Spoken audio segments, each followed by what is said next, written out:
ஒரு மூட்டை 10 கிலோ இருக்கும் சார். நான் ஒரு மூட்டையாக தூக்கும்போது இந்த தோள்பட்டையில் தான் தூக்குவேன். தோல் பெயின் ரொம்ப இருக்கும் சார். அது நான் வீட்டில் சொல்லிக்கிட மாட்டேன் அவ்வளோவா. ஒரு மாதிரி ஒரு கழிச்சே பேசுறீங்களே, அந்த வலி இருக்கான்னு?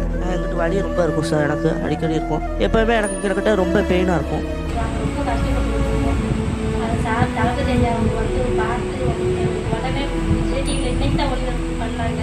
பார்த்து அரை மணி நேரம் கூட ஆகலை. அதுக்குள்ளே எனக்கு அங்கேருந்து அவங்க செயலாளர் தளபதியோட செயலாளர் ஆனந்தனை பார்த்து இங்கே கோவில்பட்டியில் இருக்கிற சுரேஷ் சத்யா அவங்களுக்கு சொல்லி எங்கள் வீட்டுக்கு 10 நிமிஷத்தில் எங்களுக்கு தேவையான பொருட்கள் அதை எனக்கு உடம்பு சரியில்லைன்னு சொல்லி என் மகன் எங்கள் டிவியில் பேசினான். அதை அவங்க அவ்வளோ இதாக கவனமாக பார்த்து எனக்கு எலும்பு தேய்மானம் இருக்கிறதுனால உடனே எனக்கு மெத்த வாங்கி கொடுக்கணும்னு எனக்கு மெத்த வாங்கி கொடுத்து பணம் அக்கௌண்ட்டில் எங்களுக்கு 25,000 போட்டு விட்டுருக்காங்க. அதுக்கு ரொம்ப ரொம்ப நன்றி. அது இவ்வளோ தூரத்துக்கு என் மகன் பேசினது அவங்க பார்ப்பாங்க, அதாவது தளபதி சார்லாம் பார்ப்பாங்க நான் கொஞ்சம் கூட நினச்சே பார்க்கல. அவங்க பார்த்து அவங்க மூலிமா எங்களுக்கு இவ்வளோ பெரிய